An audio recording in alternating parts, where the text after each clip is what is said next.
September is Suicide Suicide Prevention Month.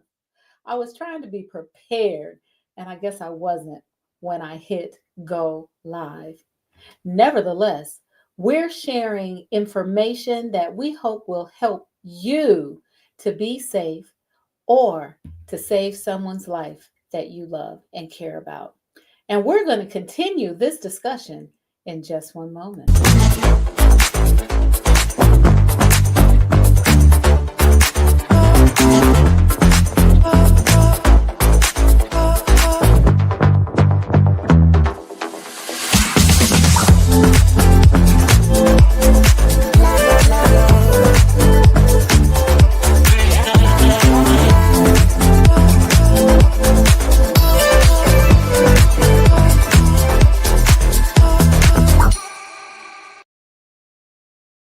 Hello there, and welcome to Stress Talk.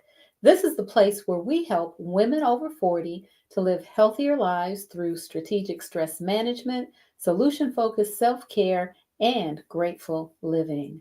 I am Marcyline Bailey, your host, and I'm so very happy that you chose to spend this time with me this evening. We are talking about suicide prevention because September is Suicide Prevention Month. And this month, I'm spending a lot of time hoping to. Hello, Rosanna Lucius King. It's good to see you. That's my auntie, y'all. That's my aunt. That's my auntie. I love her.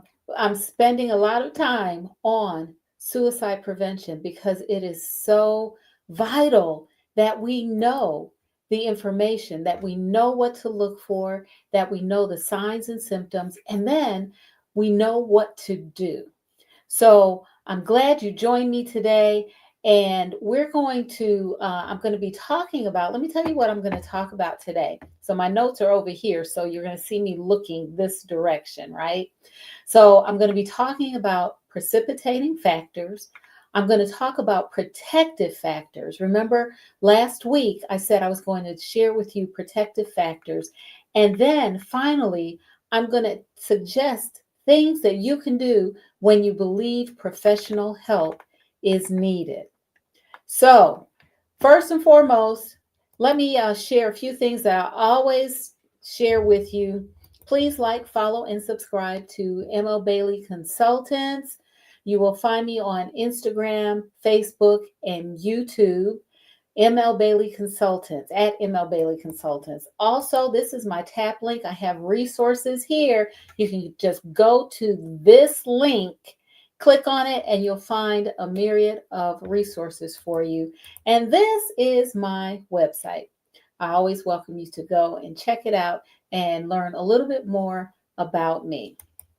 Before I get into what we're going to talk about, I wanted to share what I did yesterday, okay? I want to share with you a video of some things that I did. One thing that I think was very important that I did yesterday. So here, I'm going to pull it up and let it rip. Hi, everybody. I am walking the Lanier Bridge in Brunswick, Georgia, in recognition of suicide prevention.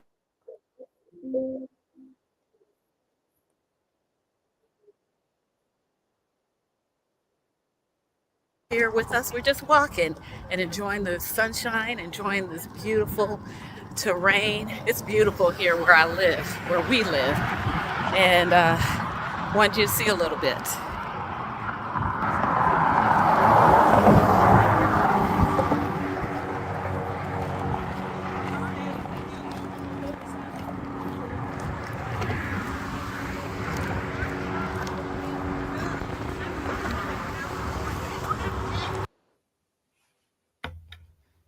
So yesterday, Uphill Fitness, that's owned by Michelle Hill, did a walk in recognition of Suicide Prevention Month. And I had the opportunity to join her. She happens to be my fitness trainer. and I joined her. And there was a group of us who walked across the Sydney Lanier Bridge. Unfortunately, here where I live, we have had several deaths by suicide due to people using that bridge as a means, as a method.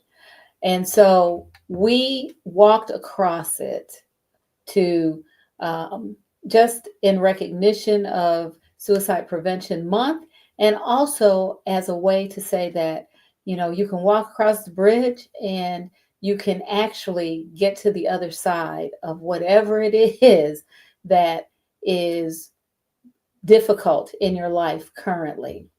Um, and it was beautiful. It was a beautiful morning for us.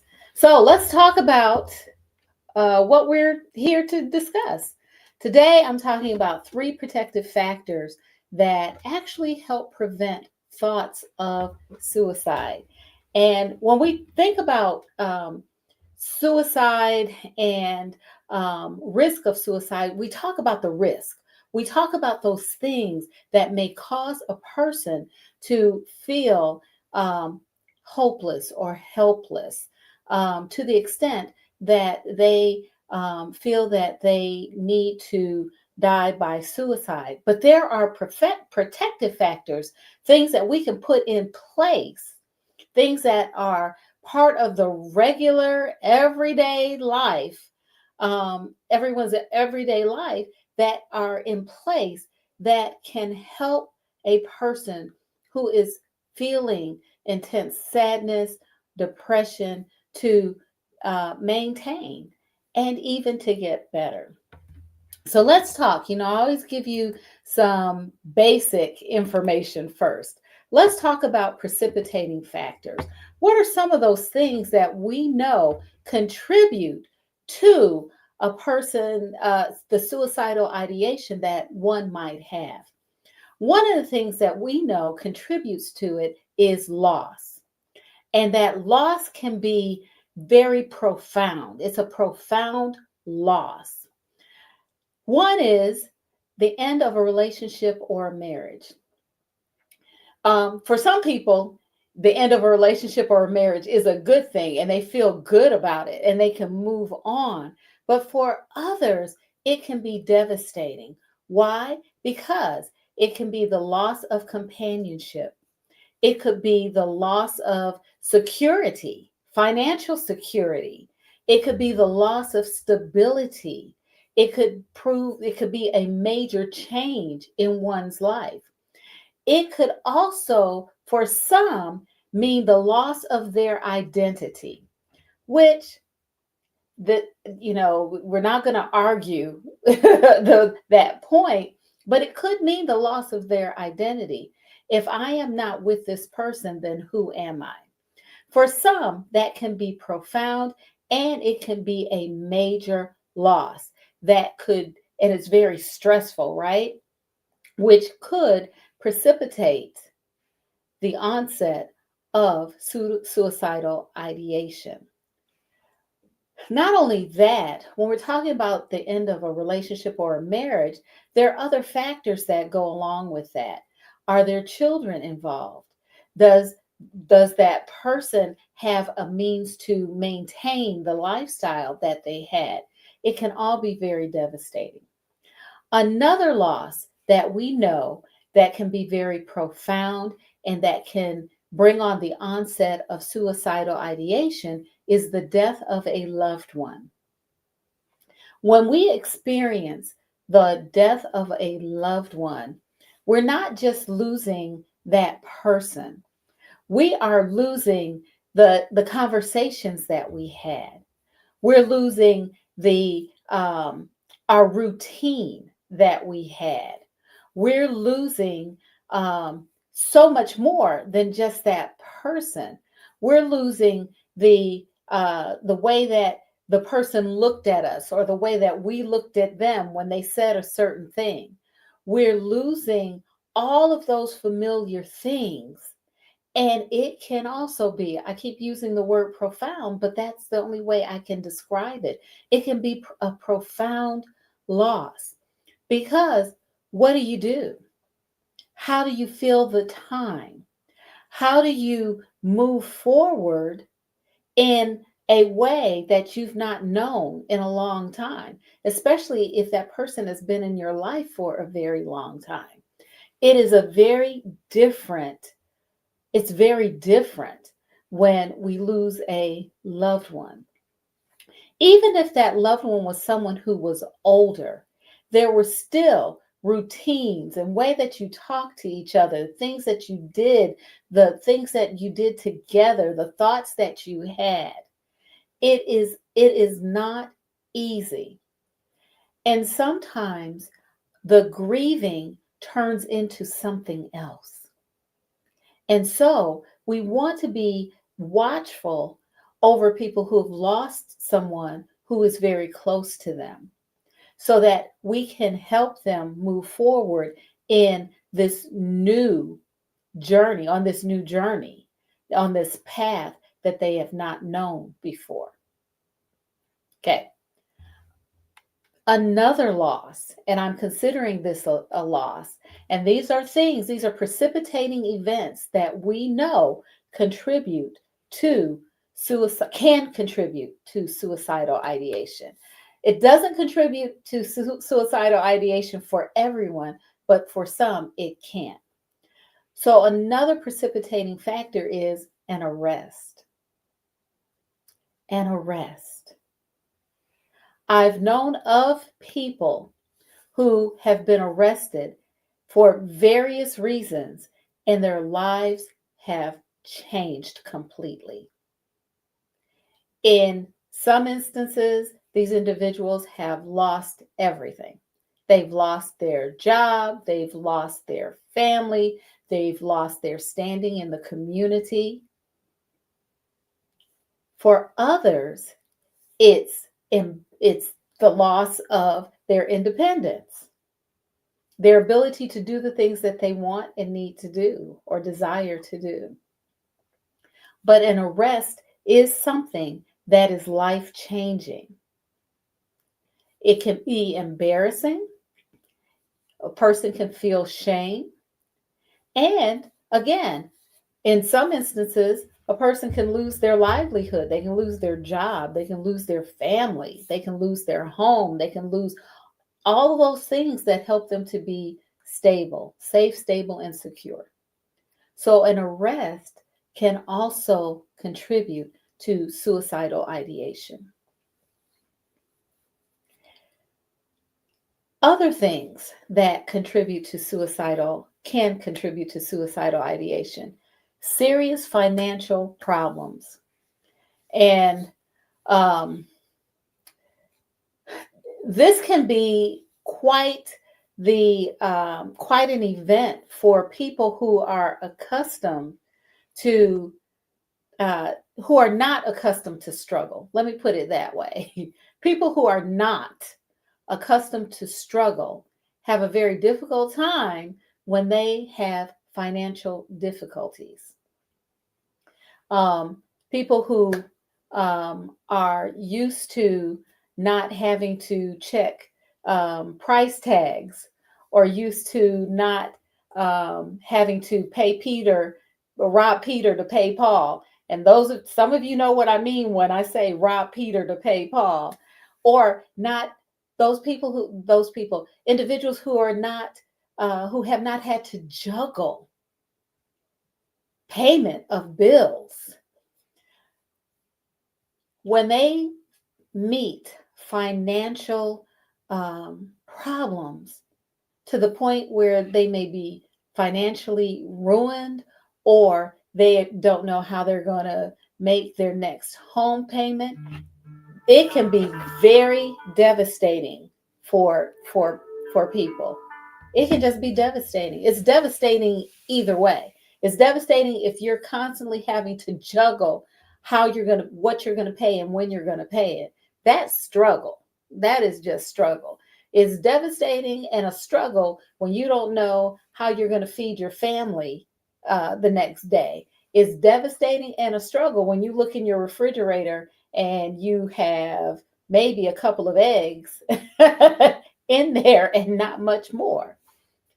But when you're not used to any of that and you hit financial difficulties of that nature, when you're starting to lose the material things that you've gained, or the material standing that you have, um, it can be devastating. It can be devastating. And sometimes it leads people to experience suicidal ideation, feeling as if there is no hope and they want to end their lives. So these are four precipitating factors. And I lumped them all into, when I did the introduction, I lumped them all into the sense of loss, losing something that is very dear and near to your heart, to the point where it is extremely difficult to move forward. Okay. So extreme losses. That's where these precipitating factors, that's what they would fall under. So let's talk about, and if you have any questions or comments, just please put them in the comment section. Put them in the comment section. The other thing that I didn't talk about in terms of precipitating factors is health. People who have chronic illnesses, or people who have debilitating illnesses, or conditions where they might where they will eventually lose their functioning, or they will have to go through extreme care in order to maintain or to live. And then there's a question of quality of life. That too can be, depending on the how devastated that individual is regarding regarding their prognosis, it could lead to suicidal ideations. So we've talked about precipitating factors.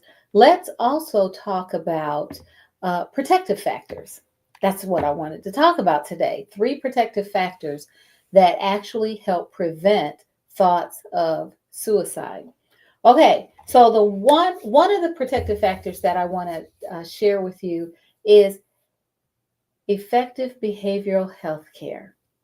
As you all know, I am a licensed clinical social worker, and I work with individuals who experience anxiety, depression, as well as trauma, and also individuals who have stress, who are under a tremendous amount of stress.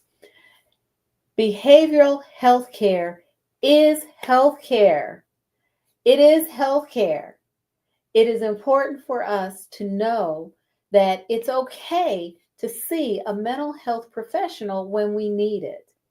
And how do we know we need a mental health professional? We know we need a mental health professional when we're not sleeping at night, when we're waking up, we can't go to sleep. We lie down and we're just tossing and turning because we can't fall asleep. We are waking up in the middle of the night, like 11, 12, 1, 2 o'clock in the morning, and we can't go back to sleep. Or we are tossing and turning all night. We doze off and then we're tossing and turning and we don't get a restful night's sleep. And we wake up and we're exhausted. That's one of the things we can see a mental health professional about. When we feel sad for an extended period of time, we're just sad, where the things that, and we don't have interest in the things that we used to have interest in, where we don't care about our appearance or our hygiene. We're not taking care of ourselves, where we're not eating, or we're eating a lot, and I mean a lot, over all of these symptoms over an extended period of time. When we're crying at the drop of a hat over an extended period of time and we can't stop, and we may not know why we're crying, we're just sad. When we're feeling hopeless or helpless over a period of time, that's when you need to see a mental health professional. Not only that, when you're feeling anxious all the time, or you're fearful of going out your door, or for without cause, okay, without cause, um, when your mind is constantly turning and it doesn't shut off, those are times when you can see a mental health professional. Mental health care is health care. You can see a mental health person, a mental health professional, just like you see your doctor, your primary care physician, right? If you're having these kinds of symptoms, you don't have to go to a mental health professional first. Go to your doctor. Talk to your doctor. Talk to your primary care physician. And your primary care physician may recommend may recommend or refer you to a mental health professional so you can learn skills and strategies to deal with these symptoms, in addition to possibly medication that your medical professional might prescribe. So, effective behavioral health care is one protective factor. Another protective factor, which I always talk about, I get on my soapbox about it, and you all know what that is: connectedness, community. We are healthier when we are in a supportive community. I always say that, and I had to say it like that because that is part of what I always say on my soapbox when I get on there. Connectedness is very important because being in a supportive community buffers us from a lot of the difficulties that we experience in life. It is so important to have people you can trust, individuals who you can go to and talk to, like your friends, your coworkers, your neighbors, even who you can talk to about things that you feel you need to talk to, and you trust them to hold those things, not go around talking about you or talking about you to other people, but to hold those things. It's important to have those individuals, right? It's also important to have a family. And I talked about last week how there are families that are splintering because of what they're hearing now, what they're hearing today, and because of the political climate. That's not healthy. Families shouldn't splinter. Families should be able to talk and have discourse, whether they agree or disagree. They should be able to have discourse, right? They should be able to talk to each other. Having supportive family is vital to our health and vital to our mental health. I grew up in a supportive family. I have a supportive family. I know that I can pick up the phone and call any member of my family and say, I need help, and they will be there for me. I am grateful for that. That is a blessing for me. I know that everyone does not have that. That's why it's important to have supportive friends, coworkers, neighbors as well. In addition to family members and individuals, in terms of connectedness, so that we are buffered from those difficulties that we face on a day to day basis, being involved with community organizations like schools, churches, synagogues, mosques, sanghas, faith communities, or clubs where there are people around you who know you, who care about you, who are willing to look out for you as well. Being involved in the community. That is so important to our mental health. It also gets us out and among people. Because again, we're social beings and we need and desire to be around other people. Finally, just being a part of a group. And that group could be based on cultural traditions, it could be based on history, it could be based on gender. Why not? Right? It could be based on likes and interests. Being a part of a group. That's so important because you have some common interest and you're with people, you're among people. So, the second protective factor that I'm sharing with you is connectedness, being connected to a supportive community, to individuals, to family members, to the community at large, or groups. Okay. How many out there are connected to groups, right? Some group. You go bowling. Do you play tennis? Do you go to the library where people know you? Are you in a game club? You know, drop it in the comment section. I'd love to hear that. The third protective factor that I want to share with you today, life skills. Life skills are those things that helps a person get through the difficulties, through our challenges. Those challenges that I talked about earlier, like divorce, economic stress, illness, or even aging, getting older. The strategies that we have to be able to face those and move forward. So, what am I talking about? When I talk about life skills, I'm talking about critical thinking. Critical thinking.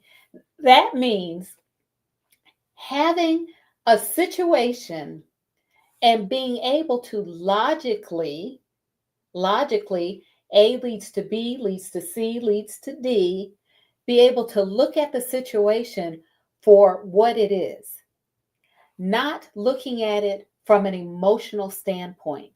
Do we get emotional? Yes, we do get emotional around things.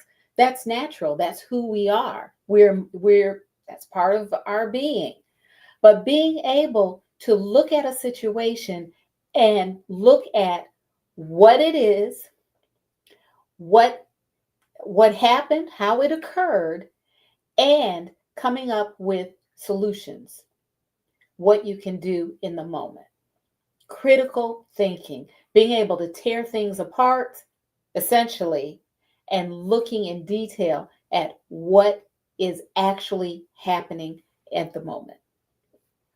The next is stress management. Now, there are different ways to relieve stress. The number one way to relieve stress is to breathe. You've heard me say this before. Breathing the breath of life, the breath of lives, right? Oxygen is the breath of lives. If we do not have oxygen, we can't live. And when we are under stress, when we are feeling down, when we are feeling sad, we don't breathe. When we're crying, we don't breathe. Have you ever seen a kid cry and they're like, they're trying to gasp, like they're gasping for air because they're not breathing. So, breathing. So, when we are feeling stressed and stressed out, we want to breathe. And I have shared with you different ways to breathe, and I will do so at another time because of time. I will share some videos of different breathing exercises because breathing the breath of life, it helps, it causes us to live when we are able to breathe. Conflict resolution is another life skill. How do you get out of conflict? How do you avoid conflict? And then when you're in conflict, how do you get out of it? How do you mend those fences? That's something that we're struggling with right now in this country. We're not mending fences. People want to burn the fence down, tear the fence down. That's what they want to do. But how do you mend fences? How do you heal hurts? How do you ask for forgiveness? How do you extend forgiveness? How do you give grace? How do you extend compassion? And how do you receive it? That's really what conflict resolution is about, really, I think. So, conflict resolution is another life skill that is a protective factor.